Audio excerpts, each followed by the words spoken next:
Okay, we'll go ahead and call this meeting to order. So, tonight there is no business to be transacted. There's no business items for the city. It's simply an opportunity for us to hear from the public, for you to make a 3-minute presentation on whatever topic or item you want to present on. So all we ask is that you be respectful of the other people here.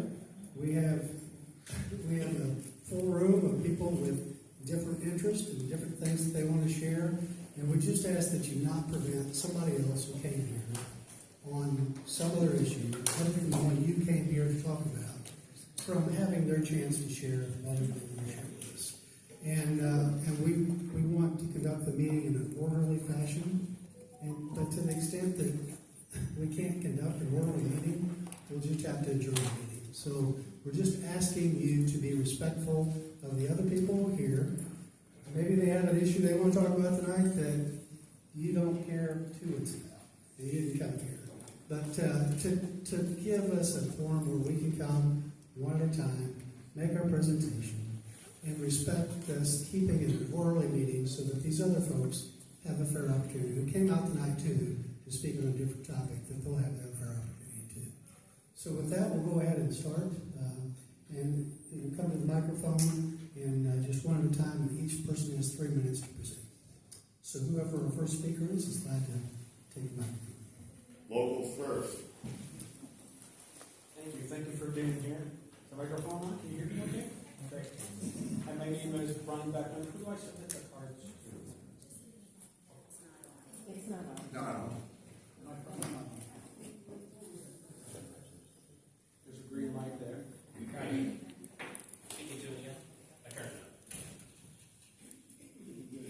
you hear me? Yes.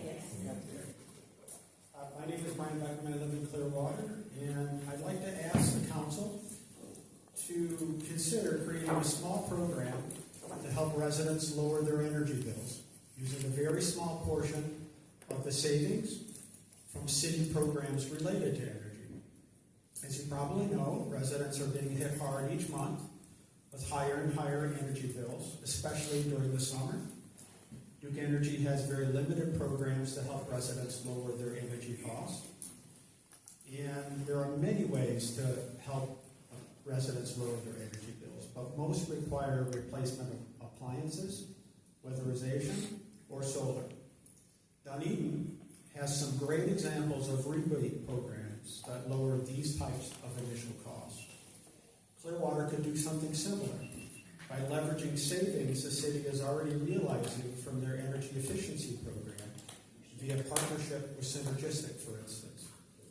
As of the beginning of this year, hopefully people already know this year, as the dust gets sent out in the sustainability newsletter, as of the beginning of this year, those savings have amounted to around $2.5 million.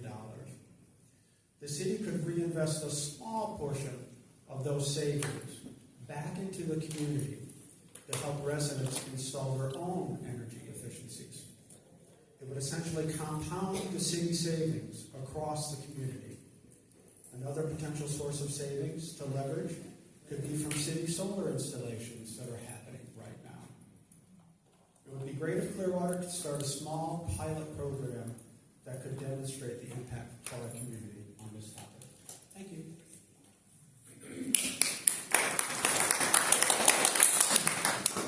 Next speaker.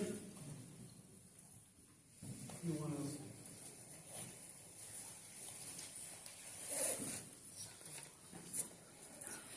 Good evening, Mr. Mayor, members of the council. My name is Lori Medicine. I am a longtime Clearwater resident. I live in the Glenwood community, and I'm here tonight to respectfully request that you place neighborhood safety for the Drew Street segment of Drew Street a priority as the Florida Department of Transportation completes its redesign of the Drew Street plan. Now, I understand that Drew Street has long been a hot-button issue for this council, but now you have a real opportunity to finally fix this long-standing problem. I understand that Florida Department of Transportation intends to complete 60% of its redesign of the Drew Street plan by mid-May, and yet we have I should say, in terms of neighborhood safety improvements to the neighborhood segment of the roadway. So if you're wondering why I'm speaking to you tonight about this, it's because the issue is very personal to me. I have been hit twice while driving on Drew Street, and my husband was back-ended and incurred injuries that took almost a year for him to heal. And yet I consider us among the fortunate ones every time that I see the markers along Drew Street that commemorate those who we've lost to fatalities on this dangerous roadway. Now, I recently looked at 10 years of Drew Street crash data through 2023 from US 19 to Osceola. And I've got to tell you, I was really surprised to learn that out of the 6 fatalities over that time frame, 5 of them were in the residential segment. 3 of them were within a few blocks of Crest Lake Park. And in fact, from my analysis of the data, over half of the pedestrian accidents during that time frame and almost half of the bicyclist accidents were in the neighborhood segment of the roadway. So after this council voted against the initial plan last June, I decided to educate myself to better understand how we got to this point. And so I found what I learned in terms of the process for how the city took on the Drew Street Safety Initiative to be so important and so informative for the process moving forward that I documented it in a position paper that I shared with all of you via email yesterday. And so one of the things that I learned is that, first of all, the Drew Street project was initiated by the city in 2016 at the request of neighborhood leaders who were concerned about the safety issues. Another thing that I learned is that the city did, in my opinion, a remarkable job engaging thousands of stakeholders from multiple sectors in a very robust process that led to the initial Drew Street design. And yet, I must tell you, I'm a little disappointed that ever since you all voted against that design last June, I have not heard of any attempt from the city to re-engage stakeholders in the process of the redesign, and so I'm here respectfully tonight to ask you to do so now. Thank you very much.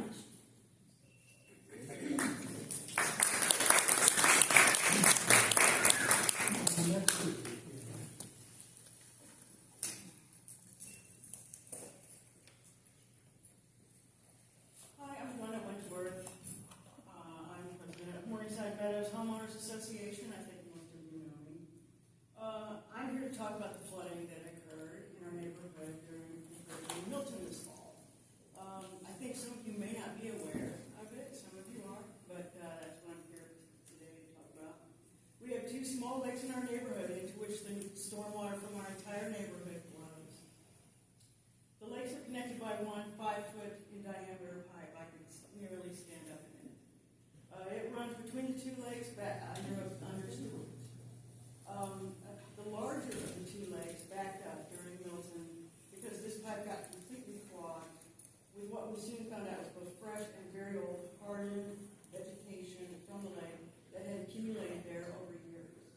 The result was flooding of many of the 44 homes that surround the lake, as well as flooding several streets and totaling cars and blocking our east entrance. Millions of dollars of damage were done, and we were very lucky that no one was injured. I think all of us agree that this was preventable. Number one, the pipe had not been inspected for years. The last inspection was 6 years ago when only a portion of the pipe was inspected for repaving of the road. A fiber optic line from Frontier had pierced the pipe 2 years prior, and no one knew about that. The residents, number 2, the residents and owners of the lake have been battling invasive plant species that have been taking root off their shores and breaking off into small islands and floating into the pipe. Number 3, the lake has also been losing capacity due to sediment deposited by stormwater flow over the last 50 years. Our HOA Lakes Committee, which has formed as a result, is working closely with Public Works as the pipe is being repaired, and we're grateful for the city's efforts so far. I'm aware now that city budget priorities are being set for the coming year. I hope the storm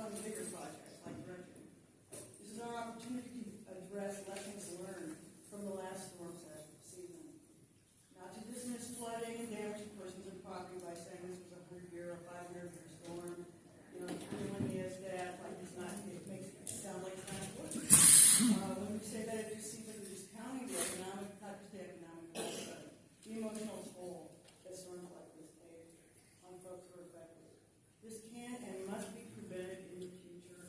Please help us make that happen.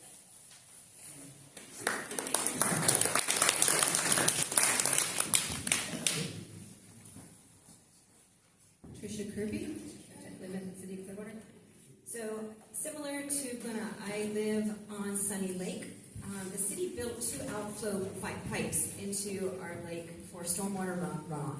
And they made a mistake. They did poor design on the pipe outflows, causing the lake to silt in on a regular basis. So it went from being 3 to 5 feet deep to maybe 3 to 5 inches deep.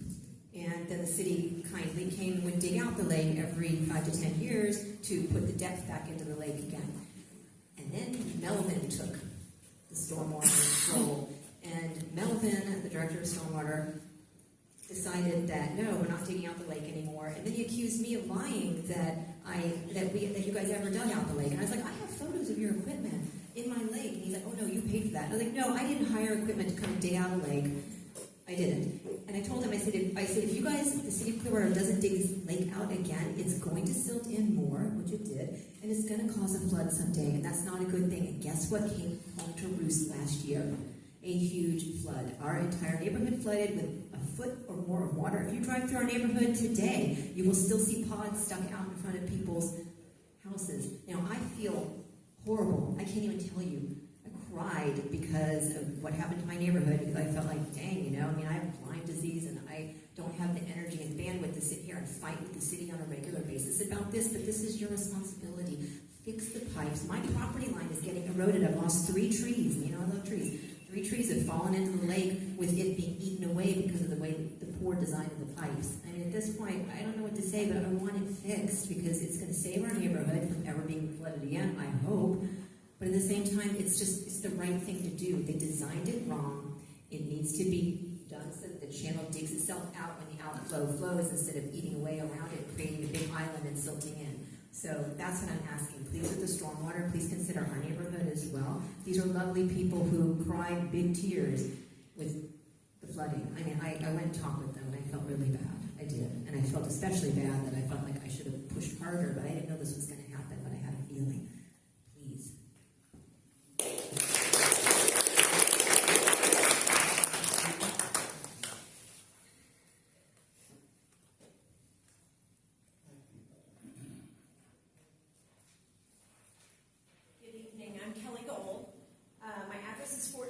Stewart Boulevard. I reside in the Morningside neighborhood that Glenna's head of, and I'm part of the lake committee that is communicating with the city on a regular basis in our concerns.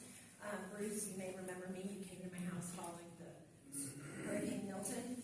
My home is adjacent to the storm drain that caused the flooding of the 44 homes in our neighborhood. I've provided I left it up there, but I've provided you each the pictures of what is on your videos underneath the storm drain after Hurricane Milton.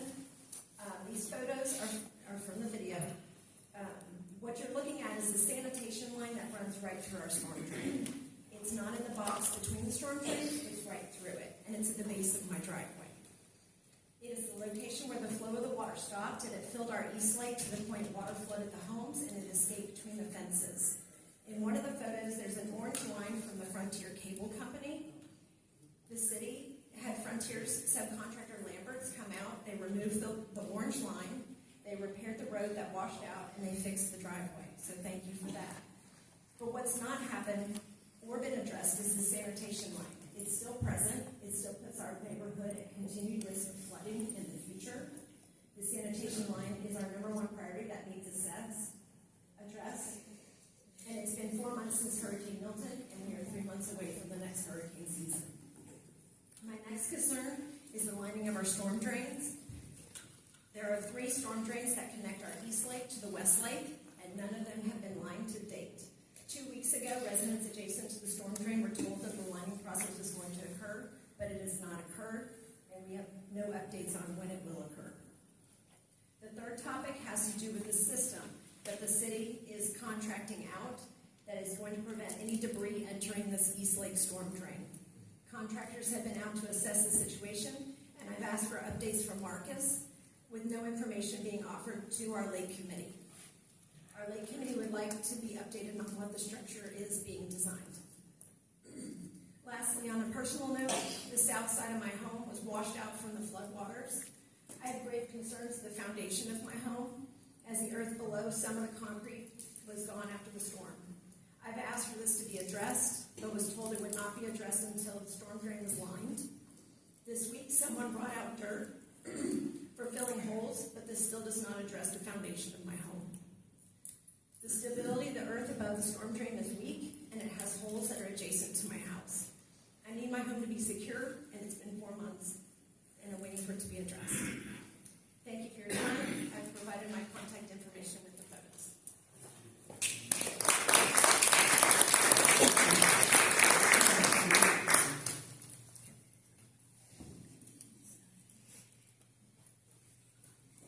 Use that little thing here to speak. I'm here with the merchants, and if the merchants want to stand up, sir, Jake, you want to come up here? My name is here as part of the merchant group. Quicker to come back and show that we're here united. This topic is something that is very strong to me. I invested my whole life savings into the 500 block and 400 block. It's something that means everything to me. And there's some things in the city that we can't control. The enemy is not in this room, no matter how many people will convince you that it is. These people, I know them personally, and I've seen them work for the betterment of this community. The enemy lies in the shadows, in negotiations that we do not see here. We need to be united in things that we can't control. If we're going to lose battles of property, we need to stand together in things that we do have ownership of. We do have control of. And the last hope that we have, that people say does not exist anymore, is the 400 and 500 block. Allow the merchants to be the voices that need to be heard. Allow us to carve our own destiny and have events for the 400 and 500 block. Let us not be burdened or squashed by stagnation. Let us be the cultivators of something new here. And with that being said, I would like to tell you guys that I would like to present Jake. He has a brilliant idea to try to unify the 400 or 500 block, to do events not just for one event, or inconsistent events like we've seen with the Blast Fridays, but something that will create a narrative of unity in the merchants, in our community. And if you guys understand what I'm talking about, stand with me, because the real problem for downtown, the real fight, is not with that. Jake? I didn't know I was talking today. So the idea of kind of following up with what Tony said is, for all of you that, I don't think he even introduced himself, but bringing back events to downtown Clearwater and making these events annual events that people want to bring their families to each year. Over and over, families in Clearwater are leaving to go to Dunedin, they're leaving to go to Safety Harbor. Great towns. We all love that our neighbors are great towns. However, we have a great town too, and we have a great park, and we have a great downtown with some really nice restaurants and some really quality owners who have kind of taken the reins here and have asked for us to come in. So I have an entertainment company here in the area. We've done a bunch of events downtown.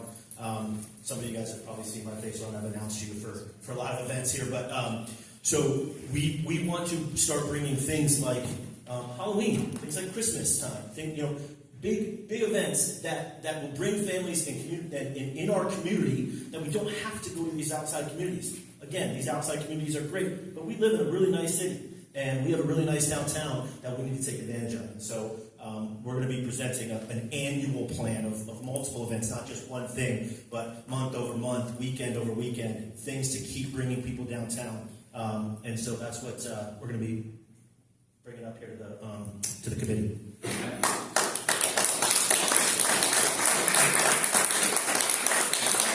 So let's start with the actions that we can control, and I think it's something we can control. Maybe we can't control the rest of the city with the narratives that are there, but let's control this. Let's be part of the team. Let's unite for the city that we all believe in. Thank you, Tony.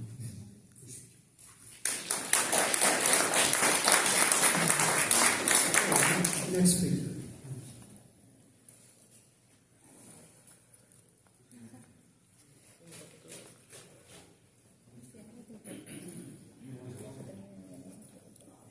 I'm gonna let the local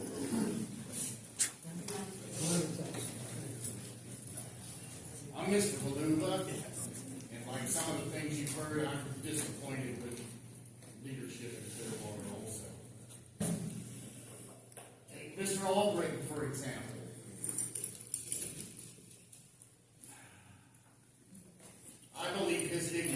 resulted in Hoye, Gandy, and the mess that was almost. A new city manager, according to city charter, should have been selected by a nationwide search. Not according to Mr. Albritton. Gandy should not have been allowed to take his retirement benefits and remain with Clearwater Police. Not according to Mr. Albritton. Alms was a disaster. Once again, Albritton ignored the city charter, which called for a special election in that situation. Now, myself and many people heard Mr. Albritton at the council meeting one before last say that he and I have a difference of opinion according to or regarding Clearwater Police. Yes, we do. My opinion is based on Clearwater Police facts and records of wrongdoing, Mr. Albritton, not some disassociative trance that you seem to be in. Albritton supports the ferry system. It's also another indication of some blind support of a wasteful and worthless undertaking. It's not going to work. And since we have a North Beach update at every one of these meetings, which I believe was at Mr. Albritton's insistence, I have one. It's probably going to wash away in the Gulf of America. We need new leadership with a new plan. Folks that are not afraid to stand up to the likes of Wallach, Gandy, and Slaughter. The fiefdom that actually runs this city and what I like to refer to as the local Three Stooges. We need new blood. Somebody who will protect and defend the right of free speech and not undermine it as Mr. Albritton has done many, many times. Go find another hobby, Mr. Albritton. Go enjoy yourself. But I'm calling on you to resign right now.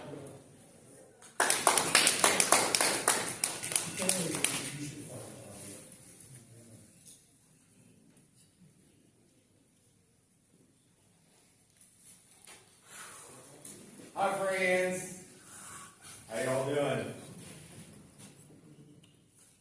None of this had to happen. And please, for record, please just. None of this ever had to happen. We've offered the olive branch numerous times for you to just have this at your council. Look at this. Are you seeing how many people are in this room right now for public? This is what the people are actually wanting. This is what they want. They just want their public comment. And I've not only told Mr. Cotton, and I've not only told you, I would not have drove 4 hours today. I didn't want to come 4 hours. Just give it to the, wait, look at these, look at this. This is what the people want in your county or in your city. All you had to do is just take the olive branch that not only myself, Mr. Phylax, all of us have offered you guys. And if you don't want it, then we're just going to keep coming back. You make it seem like this isn't going to get put out on YouTube. You make it seem like we're going to go against the grain every single time when people go against our rights. That's the whole premise. The whole premise of when Miss what's her friggin' name? I can't remember her name. McNasty. I always call her McNasty, McNasty or whatever. She put her hands on me, detained me, threw in the back of a car for 45 minutes, and here I am. And I've never let that go. And then Gandy he put his hands on me. And then Slaughter, that's not here, he just went along with the ride. Just give it back to all these people. That's all I said. I'm like, you want me to go away? Go back home 4 hours away. That's where you belong. Hey, stop sucking their food, bro. Stop hitting that gavel. Stop interrupting me. Oh my God.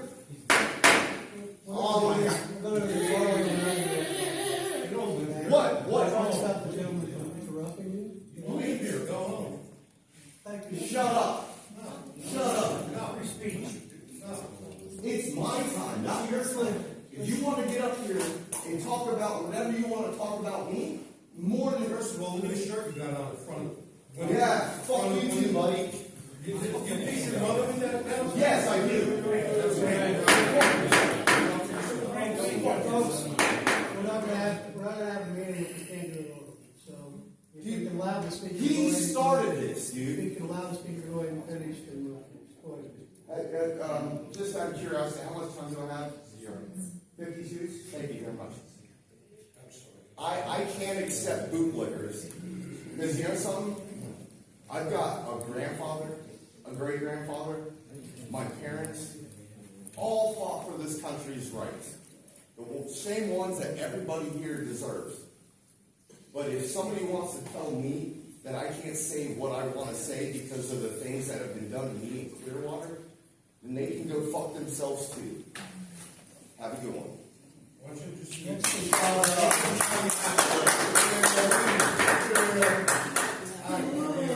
Hey, what will be That's right. Thank you. You're the dumbass. Why don't you go home 4 hours away? What are you gonna do, bro? What are you gonna do? if you want to have a conversation, please take it outside. Let people take it. Yeah, we can take it outside, dude. I can sit here Good evening. My name is Sean Perry. any day of the week. I stand before you as a permanent advocate for our native. Guys, hey, hello. Which I say, I don't want to do this meeting. I don't want to drum this meeting, but if we're not going to drives progress. let people speak. Suppressing free speech. If we're not going to let people speak at the microphone, then we'll have to adjourn the meeting. So, if you want to have a conversation with somebody, and you're not at the microphone, please take it outside. Yeah, come on, buddy. Let Come on. whoever's the microphone. Let's go, buddy. Hey, buddy, come on. Come on. Come on. Yeah, take it outside. That suppressing free speech leads to ignorance and tyranny. Through the free exchange of ideas, we have achieved our greatest advantage. Censorship robs society of diversity of thought that fuels innovation. Consider the recent controversy in Europe where Germany's government has been accused of expansive hate speech and defamation laws to silence dissent. Ordinary citizens have faced fines, imprisonment, and raids for expressing their opinions. This climate of fear has led to widespread censorship, stifling meaningful debate and innovation. John Milton, in Era Politica, argued against censorship and championed for liberty of expression, understanding that truth is best served by vigorous debate. Our Constitution's First Amendment guarantees this precious right, reflecting our core values of liberty and justice. Enacting the draconian rules undermines these values and the foundation of our nation. The chilling effect of such restrictions cannot be overstated. When citizens fear retribution for voicing their opinion, they retreat into silence, stalling innovation and weakening accountability. I implore you to reject this war on expression and uphold our principles that guide our nation. Let us reaffirm our commitment to free speech and pursuit of truth, and the preservation of our democratic ideals. Protecting free speech honors our past, safeguards our present, and secures our future. Thank you.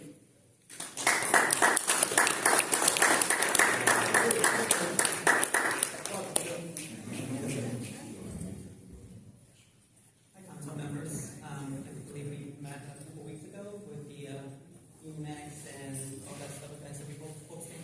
My name is Edgar. I'm the vice president for EMAX. I have my members here also. They'll be sharing their links also.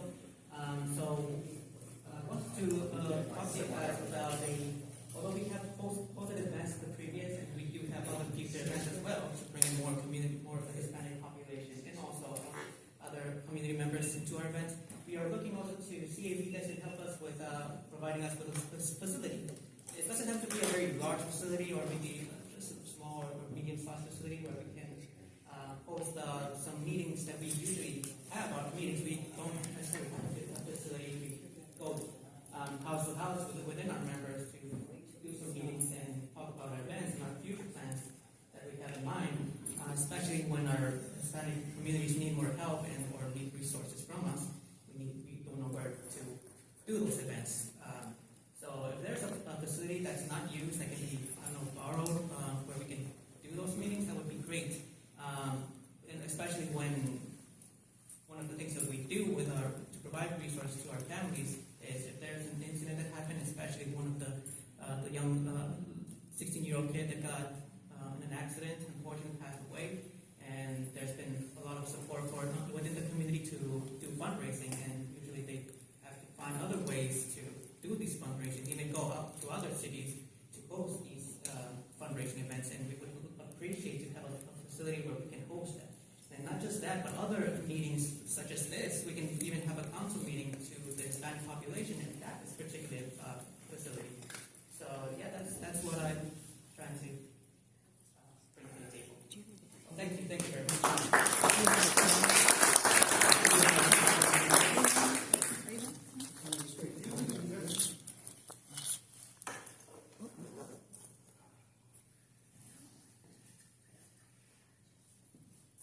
Hi, good afternoon, everybody.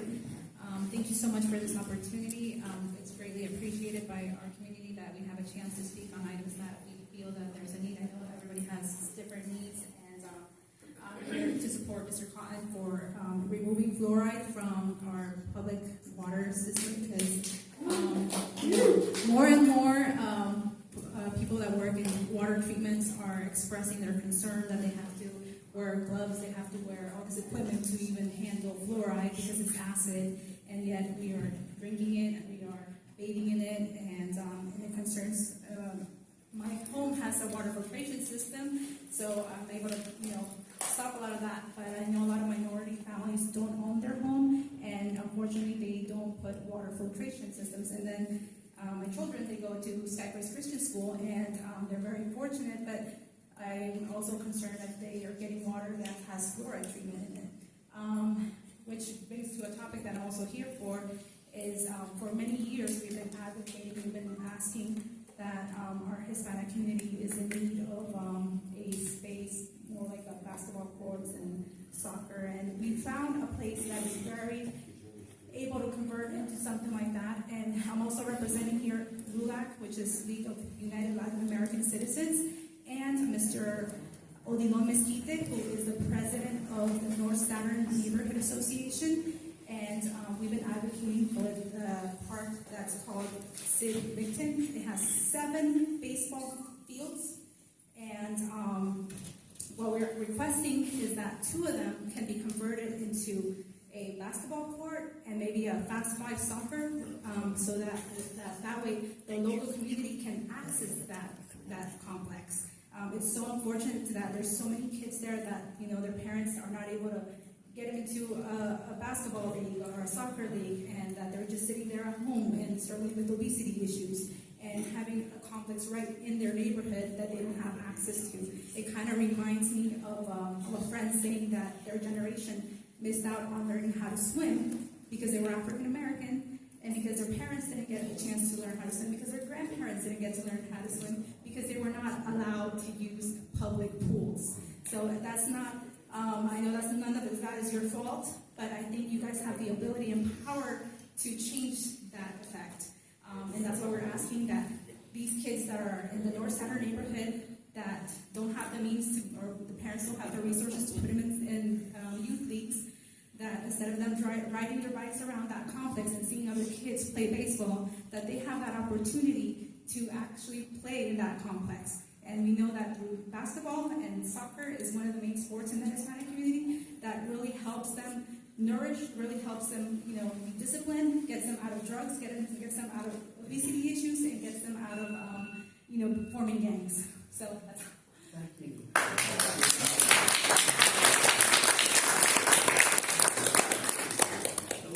Hello, good evening, Council. My name is Salman Pequito. I am alumni from this building, St. Petersburg College, currently now a student at the University of South Florida. Today I'm part of here with UNIMEX, the nonprofit organization, and we would like to request a meeting with the Clearwater PD chief, Hispanic license, and those of the city council to discuss the new immigration laws that were recently passed. I would like to schedule this meeting in order to have a better understanding on how these laws will affect the Hispanic and Latino community here in the city of Clearwater. And I would also like to have this discussion to ensure that the Hispanic and Latino community will not be targeted nor discriminated or racially profiled. Thank you for your time, Council, and that's all I have.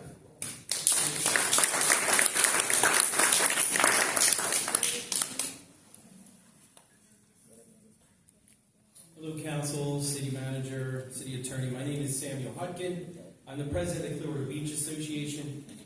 I mean, I had a certain type of speech, but after witnessing such display of rude, free speech, I just have to say that this council and this city management is at your disposal.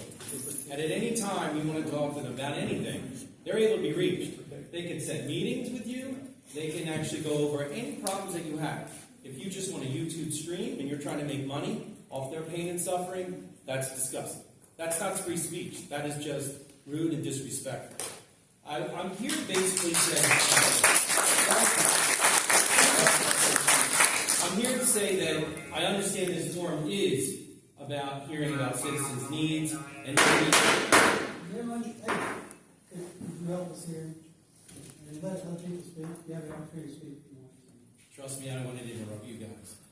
I understand that this forum is about hearing from citizens' needs and maybe some complaints.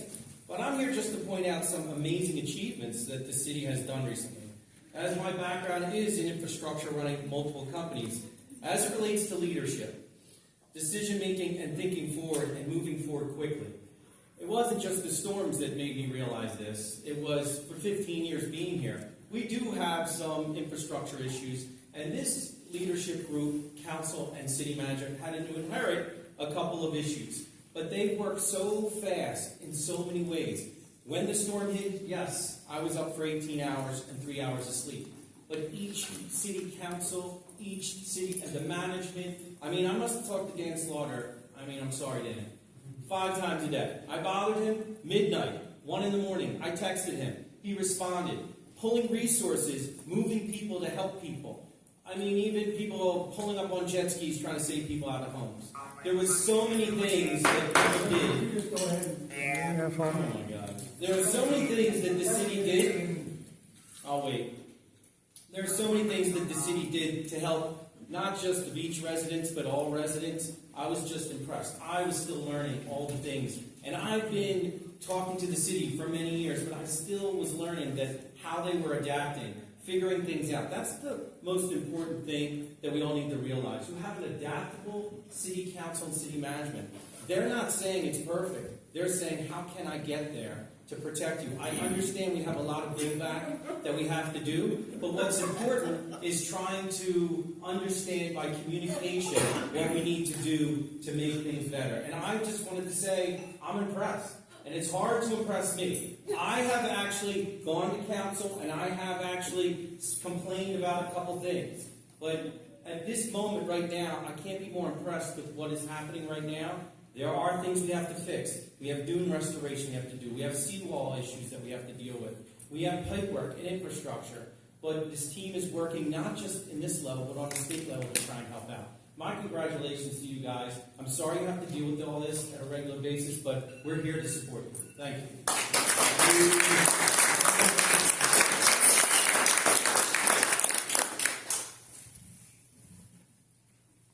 What's up, guys? The only person that deserves any respect up there is Tom Cotton. The rest of you are Constitution killers. Absolutely. I just found out that Texera on a hot mic called Mr. Haluba a dumbass. I don't know who she thinks she is to call somebody a dumbass. I think he was here doing his thing and paying taxes while you were still pooping your diaper. Right? If If you think he's a dumbass, well, let's have a live debate and we'll see who the dumbass is. I also saw you guys took $13,000 from the Greek Orthodox Church, which is my family and relatives. I'll go let them know the things you do here. And considering you have a $25 million budget for the police force that doesn't even know basic law, maybe you could fork over 13 grand, right? You bring up Martin Luther King on your website, you honor him, yet you arrest people for free speech. Sergeant Stiff over there arrested a man because he said he gets under the thin skin of the mayor. I'm not impressed with that. The second in charge of the police union was caught trafficking hundreds of pounds of fentanyl and other drugs. The fluoride in the water, I thought Pinellas took fluoride out of the water 10, 12 years ago when a bunch of activists came. You guys took it out of the water. I guess you had to have that neurotoxin in the water, and it seems like you guys are drinking it by the gallon or the case, however you buy your... You, as a lawyer, Mr. Recklin, said that I had to surrender my right to privacy in order to exercise my free speech. I don't know where you got your law degree, but that's not the case. Who we got here? Sergeant Ray Cruz, while in uniform, in his car, is sending dick pics to women. Right? That's impressive, right? Isn't that impressive? Yeah. We also... Gavel, please. Interruption. We've been arrested for speech. You guys have put people in a cage for speaking. That's the only reason we're here. Not only that, you took away someone's Second Amendment right and falsely imprisoned him on the beach. And then when he came to city council to talk about it, the police chief assaulted him. What's wrong with you people? That's not impressive. You claim wasted tax money and we're wasting tax money. You guys created an extra meeting and you investigated free speech activists for over a year. How much money did that cost? I'll do an open records request. How much money did that cost? John Felix at Gmail. Open records request right there. You have a reasonable amount of time to deliver. Property taxes. DeSantis is considering getting rid of property taxes. Anyone that doesn't vote for getting rid of property taxes has a screw loose and is really pounding down the fluoride. Get rid of the property tax. You shouldn't have to rent your property from the government every year. And the only people who would have a problem getting rid of property tax are government parasites who pad their pensions with that money. How much time I have?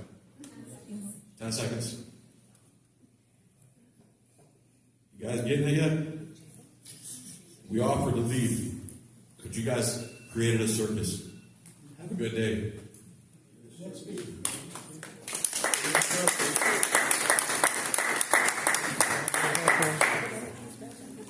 Hi, everybody. Good evening. I'm Cecilia. I will be translating on behalf of the pastor.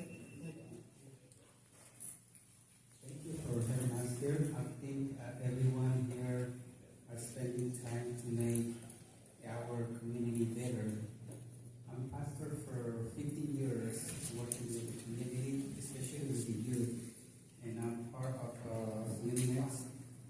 And what they spoke before about how important it is for us to have a place for our youth, I think it's very important because on the experience I have working with the youth, it's the people or the youth that are involved in any sport, they are the more successful person. And this is really important for our community because the Spanish culture, we don't usually go place to place. Where we born, that's where we stay. So if we help them and give them the opportunity to have a place where they can do what they need, church or any sport, we're going to make this area, Clearwater, better and better. Thank you.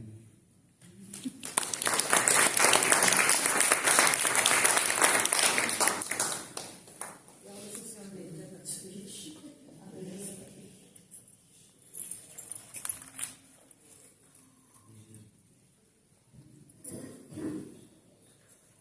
My name is Ellen Riley, and I'm co-chairman of the Downtown Gateway Business and Neighborhood Association. And I had read the memo from Monica about this meeting tonight, and it kind of went in the back of my head. And then a couple of people said, "Oh, you're going to give a speech tonight." And I said, "Oh, am I?" And so anyway, here I am.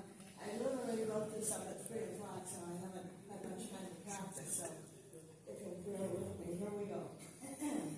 Good evening, Mayor and Council members. I wanted to come here this evening on behalf of myself, Maurice Garber, and all of the downtown Gateway community. We all are so thrilled and thank you all for giving us the beautiful streetscape and now the stunning Mercado, colorful shade sails blowing in the breeze, and the magnificent mosaic mural. It's just breathtaking. It has taken a long time for the streetscape and Mercado to come to fruition, but well worth the wait. This is more than we ever dreamed of. I mean that from my heart. We never thought it would be that way. With the fun and very nice ribbon cutting ceremony back several months ago with the mayor, the city officers, guest speakers, great food, I think it was from Julie's. We really felt so very special. And now, with the upcoming huge grand opening and the unveiling of the mosaic mural, this is the icing on the cake.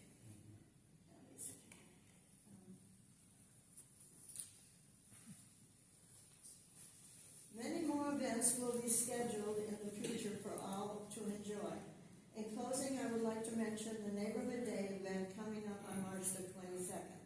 Our community group did participate in a previous Neighborhood Day way back maybe in 2009 or 10, something like that, coordinated with the opening of the Clearwater Community Garden on Grove Street. So we were on Grove Street when the community garden was over here. It was a neat event. This year we are asking the community garden to participate and bring a table. And they are going to bring honey that was created by the bees in the Clearwater area. So, we applied and have gone forward with our idea. But be sure to come by our table for food from the restaurants, music, games, and crafts for the children, and of course, our monthly raffle. When you all make the rounds, if you come by our table, we'd really be thrilled to see you. The clock is ticking. Okay. Again, thank you all for the hard work and planning, the many changes in plans, and the hoops you all had to jump over and go through. And there were many, many times that happened. So, in the words of George Costanza on the Jerry Steinfeld show, the Gateway's coming back, baby.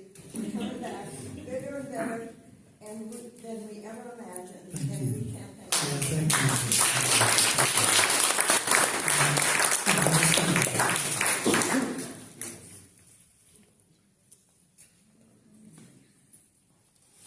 Hi everybody, my name is Mariana Bisu, and I want to tell a little bit about what happened to the kid. So everybody knows his name was Emmanuel Perez. Well, that made me feel so sad because I have kids, and I'm pretty sure everybody has kids here and everybody has grandkids. So I just want to ask you, please, to put cameras at least 2 miles around. I just driving this morning and I saw her mother in front of the cross next to the teddy bear and the flowers, looking for proofs, looking for cameras.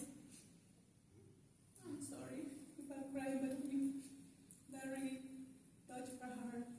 Please, we want to have cameras at least 2 miles around, because there's too many schools around and people driving so crazy. She's looking for proofs. How can she gonna find proofs if no cameras? Please, that's what I want to ask. Please, thank you.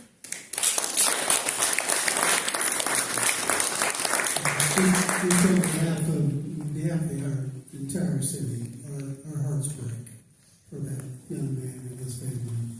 So sad. The entire community is mourning for his loss. Thank you. Next speaker. My name is Ray Plum. I'm with the Sankey Civic Association. Back in June of 2023, the association was wondering how not that the city could serve us, but how we could serve the city. So we invited the Clearwater Fire and Rescue to our office, and we asked them if they would like to do high-rise fire training on Santee instead of in a 4 or 5-story training tower, but in a real-life situation and up to 23 stories. They jumped at the chance. We didn't know if it could be designed, but through the city attorney and city manager's office, mayor, city council, it came to a reality. So if anybody in the last 21 days went down through Santee, you saw fire trucks, maybe 4 or 5 of them outside of Crescent Beach, South Beach, and also Finale. We performed the first 3 condos for fire training. And so I just want to commend this city for their participation. I want to commend every employee in the city of Clearwater. I have never run across one dissatisfied employee. You're all a team, and we commend you. Thank you so much.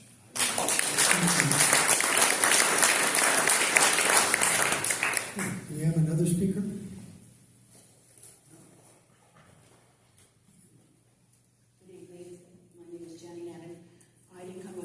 Speech this night. I wasn't thinking that I would be speaking about anything, but I did come here for a very important reason.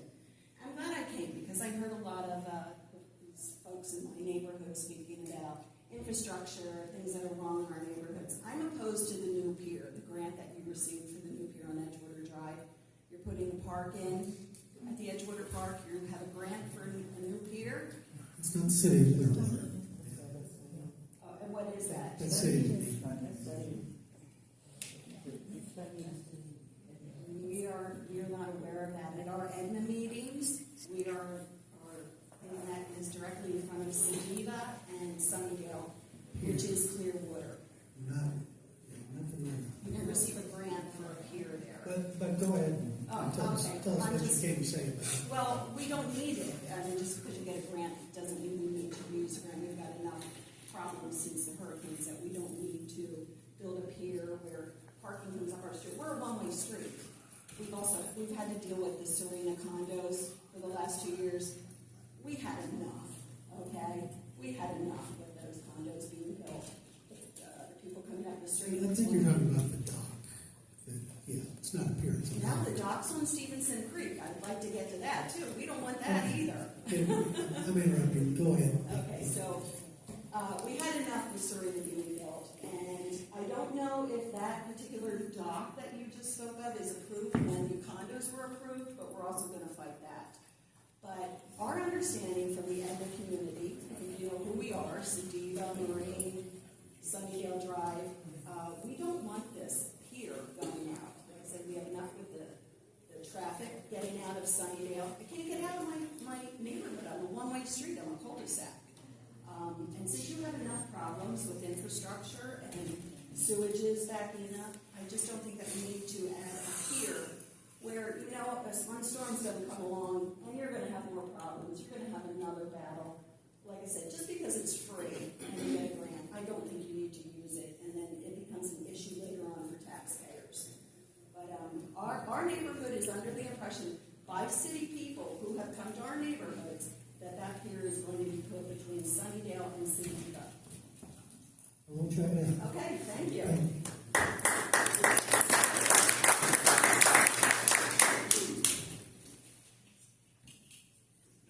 Mr. Mayor, Council, Senior Leadership of the City.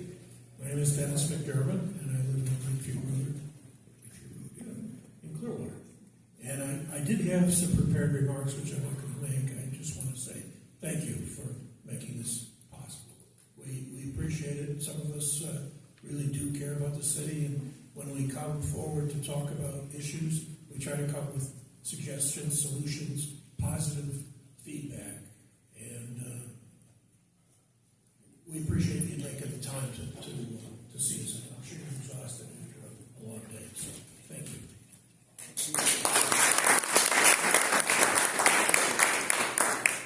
Next speaker. Thank you.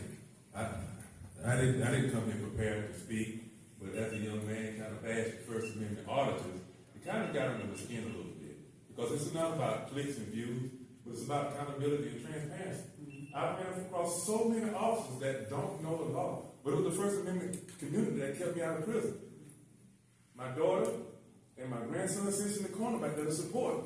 I was prosecuted for speaking my mind. Not just arrested, but the whole, even the state's attorney, they prosecuted me for speaking out for my rights.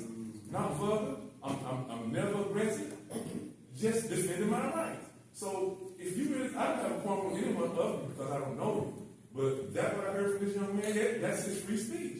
And I honor that. But I just want to defend the First Amendment articles because I would have been in prison without them educating me and me getting involved on knowing my rights and staying out of prison to raise my family.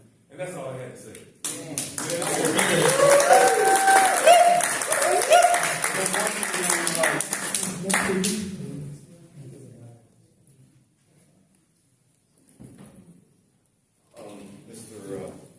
He's got a disability about speaking, and he would like me to speak for him. You want to yield this time? He can fill out a card, whatever, but he would like me, because he has a disability, he would like me to speak for him.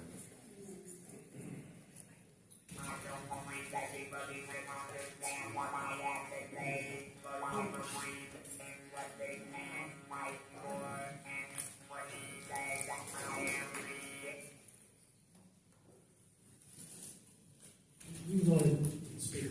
So,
just sit on the table. We'll gather all that afterwards. Just leave it there, we'll gather it after.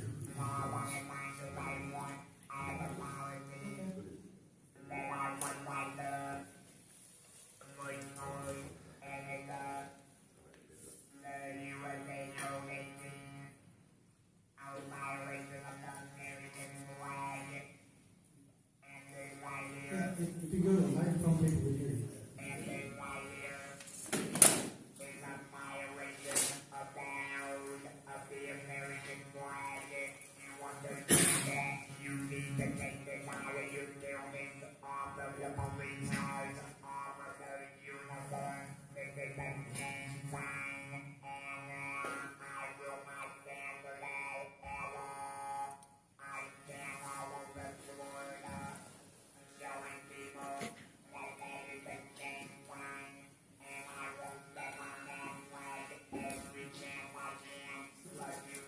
Thank you. Thank you. Your time is up.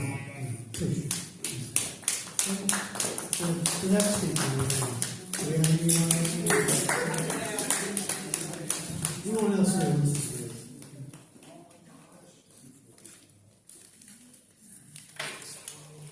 Good evening, Mayor, council members, Patrick Rafferty from the countryside area. When the mayor first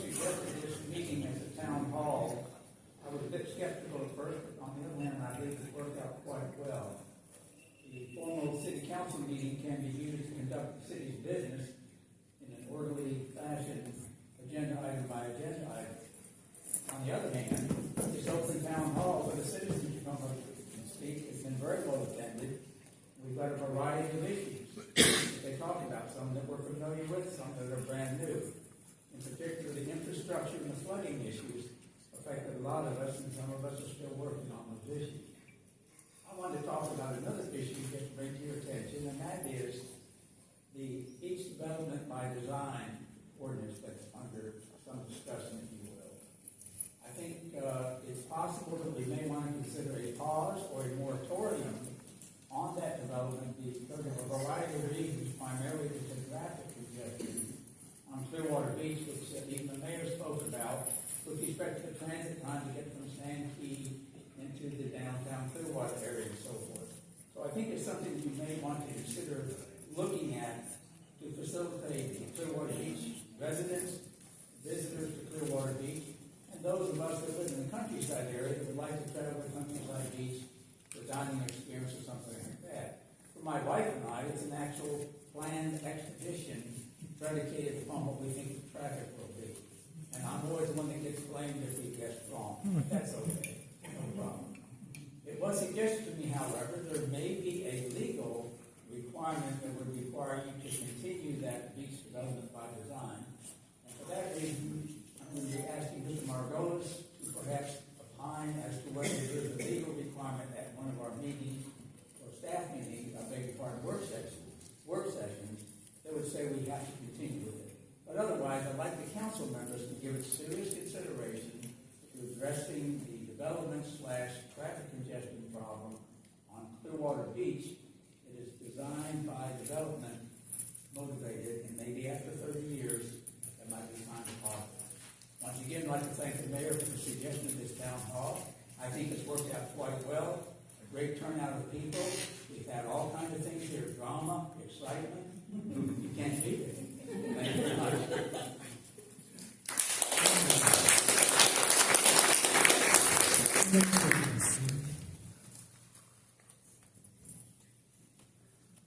Hello. I never spoke at a city council meeting, so excuse me, but I am a little concerned. I live in Largo, so I'm not really in Clearwater, but everything I do every day is like pretty much in Clearwater. So I think my biggest concern, I moved here about 2 years ago, is just like the vacant buildings in downtown Clearwater. And I feel like that area really needs more like attention or development or something like that. I try to support the businesses in Clearwater, but you know, when you're in downtown, like on Cleveland Street and stuff like that, and you just see like lines of vacant buildings with nothing going on, it's kind of disheartening because like I could just go to Tampa, which is like 20 minutes away, but it's like peace and go to the evening.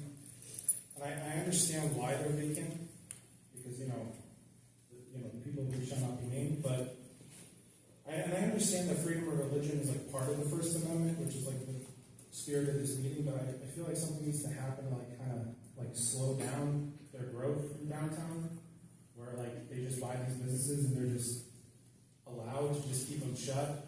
Nothing happens, and like it's just, I understand property rights, but it's like I don't know, maybe the city should be buying them instead of them, and just like trying to like maybe rent them out for businesses to rent at a lower rate or something like that. I disagree with one of the speakers here about that opening a pier is a bad idea. I think a pier is a great idea. I think like local fishermen and local families would really appreciate having more public spaces to be able to fish and just hang out. There was one thing I did want to mention, was that the YouTube channel for this government body does have YouTube comments turned off, which is a violation of the First Amendment.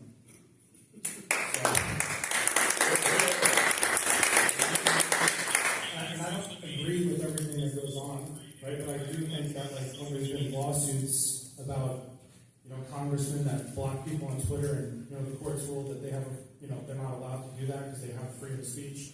I don't think the government body should be really stopping people from being able to speak on YouTube, which is like a public space in the 21st century. On the traffic issue, I go to church in downtown Clearwater, so I go over that bridge every Sunday. I do think it's a pretty big problem. I don't really know how to fix it, but it is something I feel like that needs to be addressed. That's really it.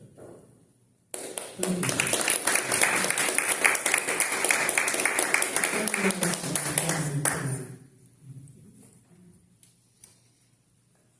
Hi, my name is Allison Dolan with the Clearwater Historical Society. I never get to come to the nighttime meetings to tell you all what's going on in the museum, but this night worked out well. But I just wanted you to know, like at the museum, we're getting ready to open up our getting ready to have our opening for our sixth Trailblazing Woman. There'll be 8 women that we're doing this year. We always also make sure the ladies from the past are also brought up, so in case you missed those, you can.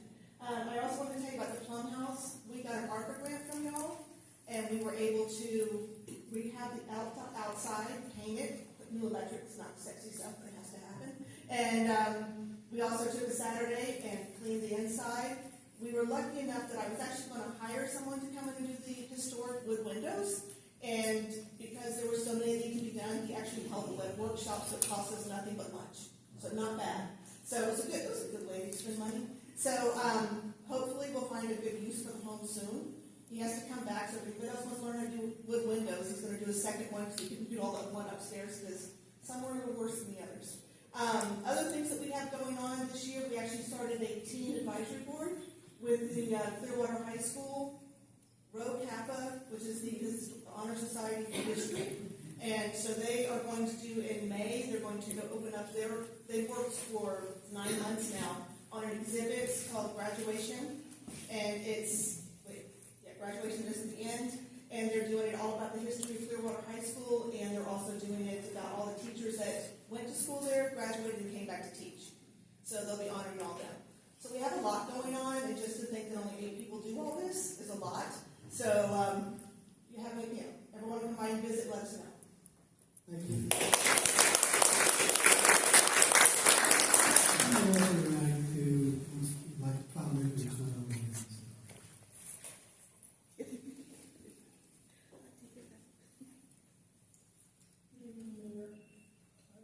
City Council, city staff. I'm Chris Michael. I live on South Beach on the beach. And first of all, I want to echo what some of the people said today, that we do appreciate the work that you did to bring us back to normal on the beach after the 2 hurricanes. In our neighborhood, which is Clearwater Point, many people lost their properties, and they are working diligently to get their permits. So thank you for supporting them there. On another issue, I want to bring up something that has been happening to us, and I think this came up recently on the record to the whole issue of traffic on the beach. We're all aware of the income produced by all the businesses on the beach, and we definitely do not want to halt people from coming to our beach. It's still considered one of the premier places to visit. We want to continue that. For your information, I put this together for Mr. Slaughter, because I know he's in charge of traffic. That's under his purview. We started, most of us who live on Clearwater, we started in 2016, giving ideas, suggestions about how to fix the traffic. So it's almost 10 years, and it is getting worse and worse. For example, we said, eliminate street parking on Coronado Drive and Gulf. We mentioned at peak traffic times, use Coronado Drive and Gulf Boulevard as one-ways. On weekends, we suggested implement floating ways on the Memorial Causeway. Those that come east and those that come west.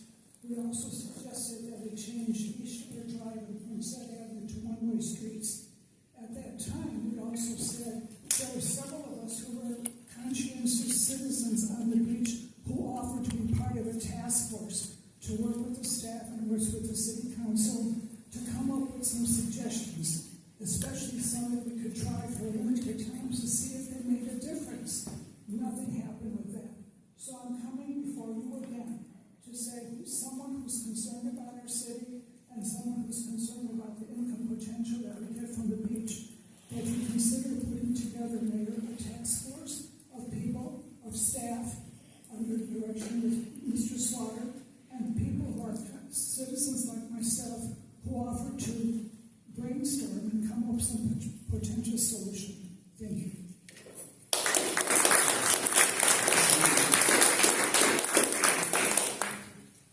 When people have issues with the city or the police department or an entity that is involved with the city, and they have issues, and the city manager is in charge or is looks over the entire employee of the city. And when they have issues and they're not being looked at, and people feel that they're not being heard, we come to you at this city council meeting to speak, hoping that our voice is going to be heard and something is at least going to be looked into, if not taken care of. And I see that Mr. Taylor has his fuck all y'all shirt on tonight, and he's still in the meeting. Y'all haven't kicked him out. Have y'all learned that that's not against the law, that that's not a violation? It's actually a violation of your rights to kick him out. I'm currently being prosecuted for something that I said after a meeting was put in recess, because y'all kicked him out for what his shirt said. What I said in that recess is not against the law. To say in this meeting or out on the street or anywhere.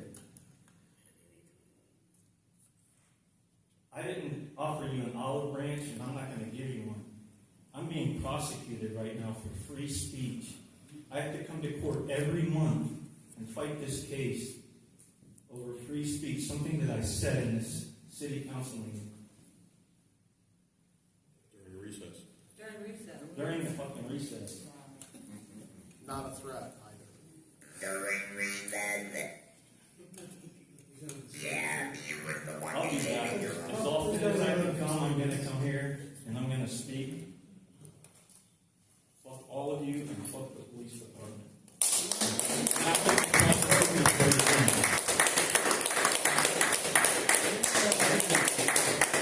Anyone else here like to speak? Yes,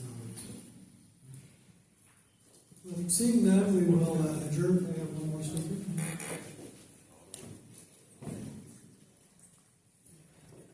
Hello, council members.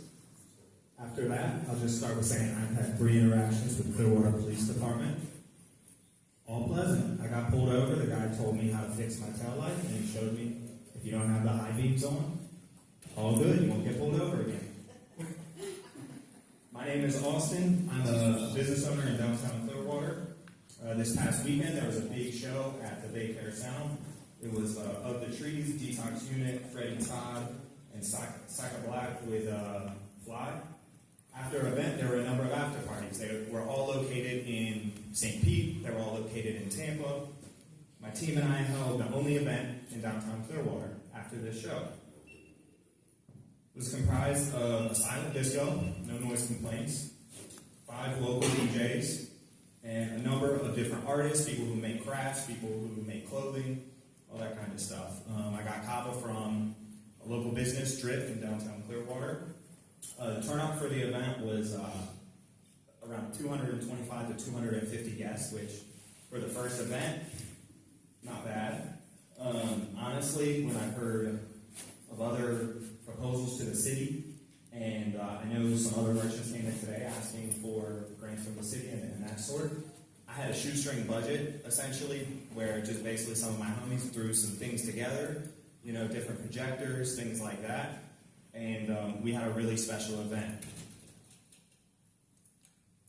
I did a little research online after checking with each individual guest, because, you know, me being a small business owner, I essentially was the one in the front. I didn't have the ability to hire someone. So I asked each person that walked up to my event, have you visited Clearwater before? Have you visited the Baycare Sound? And what did you think about the venue? No, they haven't been to Clearwater. No, they haven't been to the Baycare Sound. And they thought it was freaking cool. Some of them might have, you know, done an expletive. I'm not here to say that. I did a little research online, and just to like read a few quotes to you. The first one, made history for the Tampa Bay area, putting us on the map. Baycare is ready for all the major EDM, electronic dance music headliners. This venue is absolutely up there in competition with Red Rocks, which is a large venue in Colorado. Baycare Sound is one with a ton of zeros after it, better than another venue that's located in Tampa. Best venue I have been to in a while. Unlike another venue, the Baycare Sound is outdoor. You can legit smell the beach air at the rave. The electronic music market currently is estimated around $12 billion in 2023, 2024. Recent reports is expected to double by 2032 to be about $24.5 billion. Opportunities remain abundant in the market as consumer preferences continue to evolve. The synergy between festivals and consumers create a community of passionate fans, enhancing artistic visibility and encouraging music consumption. All I'm asking for from you guys, I've spoken to you all one-on-one before. Give me a little bit of your time. I'm a sucker for a coffee from Restoration Cafe. I'll send each of you an email. Reach back out to me. I have a lot of great ideas. Just meet with me, give me your time outside of a public forum. Thank you. You're welcome.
Thank you.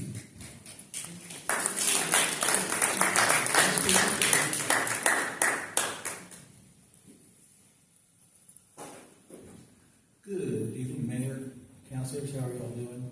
I'm not from around here, I'm from Seminole, but I moved down here in '75 to Clearwater. I like Clearwater.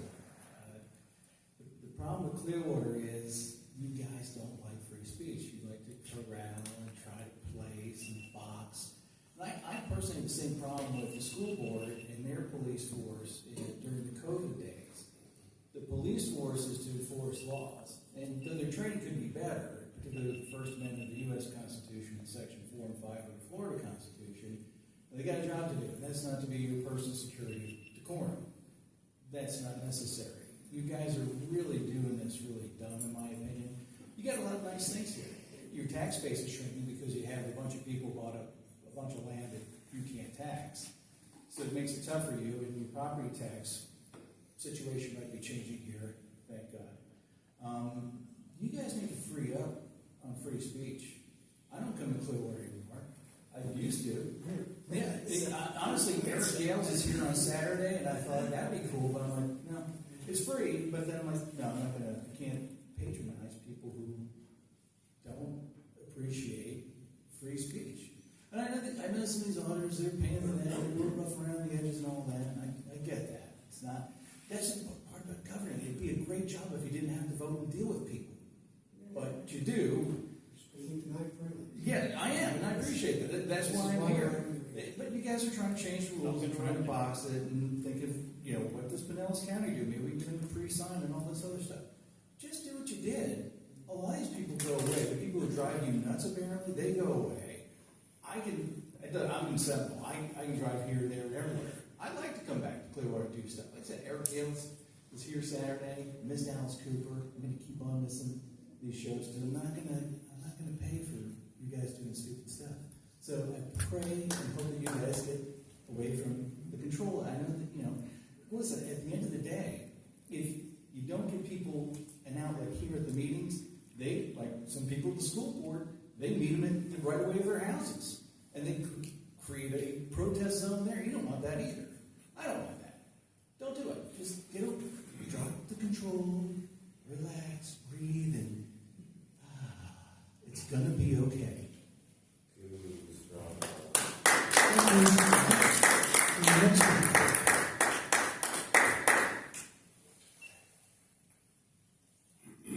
Well, my name is Frank. I'm a resident of Clearwater.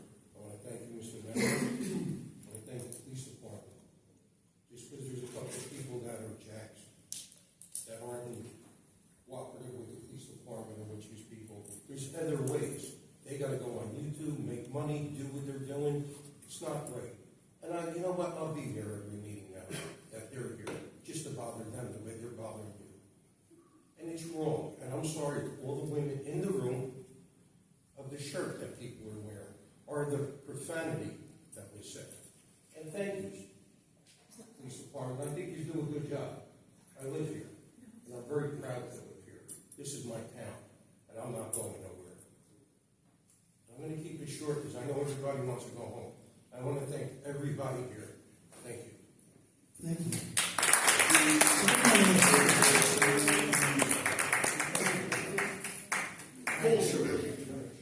My name is Master Sarah. I live in Clearwater. First of all, thank you all for sitting up there and doing your job each and every day. I know it's a hard job to do, and I commend you for doing it. It's a lot of time. I also want to say free speech is a great thing, but it shouldn't be offensive to other people. Free speech should be respectful. It's not just to get clicks or anything else, but anyway, they're here, let them do whatever they want to do.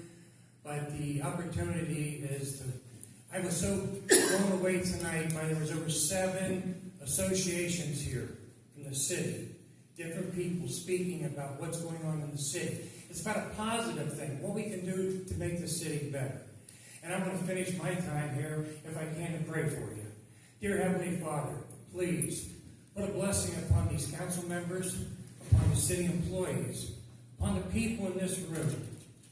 Help them to understand your will. It is your will that we need to do, Lord, not ours. Please, Lord, work in this city, work in this country to make it a better country that we might all come home to be with you. These things we ask in your precious Son, Jesus' name.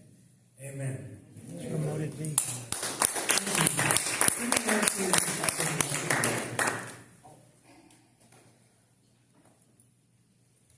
I'll be very quick, but I couldn't leave it without talking about Drew Street, and I just have a new experience with Drew Street that I wanted to share with you. Now that we're getting into the better weather, longer days, sunshine, rain, grass is coming back, and all the other things need to be trimmed, which means there are a lot of landscape companies out on the road with their big trailers. The residential section that we all know where it is has narrow streets. I drive it every day. You have to be very careful because those trailers take up more than a road street.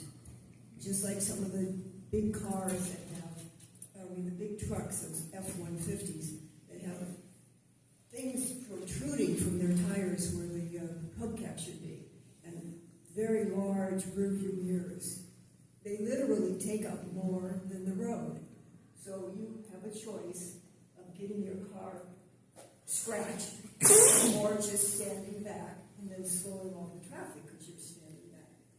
So on the list of things of why it's a good reason to enlarge those lanes, I just wanted to add it in the springtime.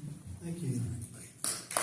Just 3 more minutes, so Mr. Michael will be our last speaker. Thank you, Mr. Mayor. Mr. Mayor, council members, city staff, my name is Rudy Michaelek. Today was the second session, I believe, with regards to strategic planning for the city. The looking forward of the 10-year program really requires tremendous involvement and interaction and a lot of work effort on the city in my belief, a lot of burden on them in order to produce the results that you're all looking for.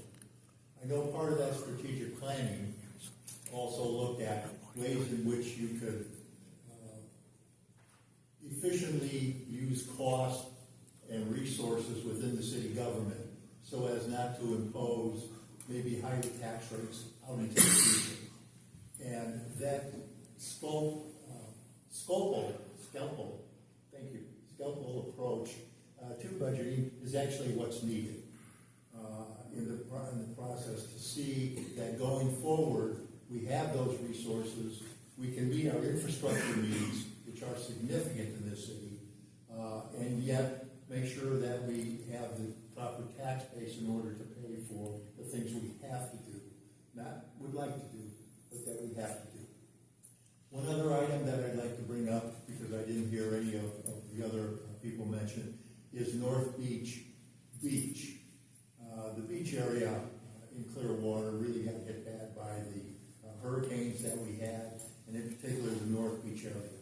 And I know that a number of the residents there have reached out to various members of the city government and to the different committees that have approval rights over them taking action. My request of the city council is that would you please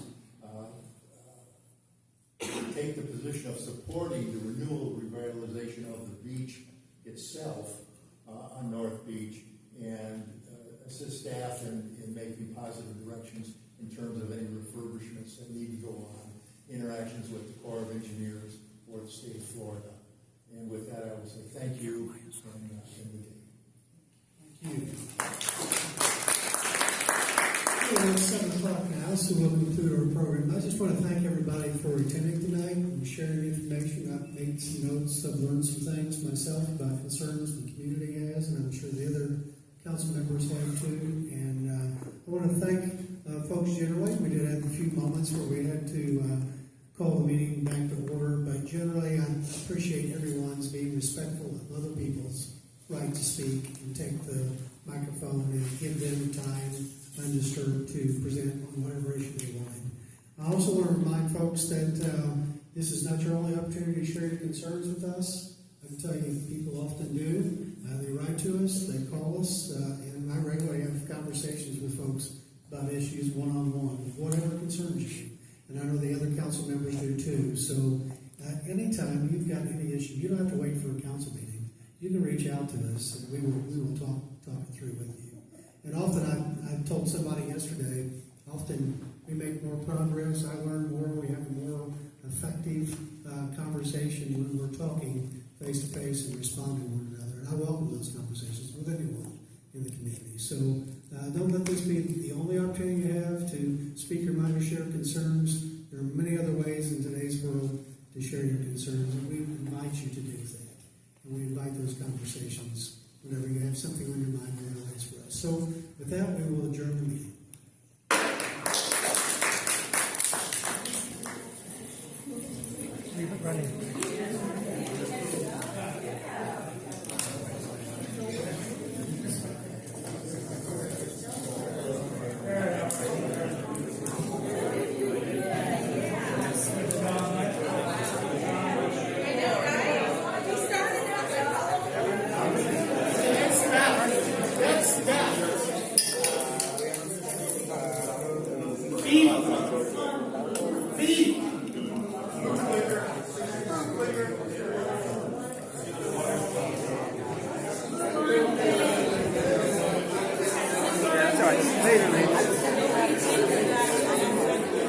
Oh, okay. All right. Hey there, how are you?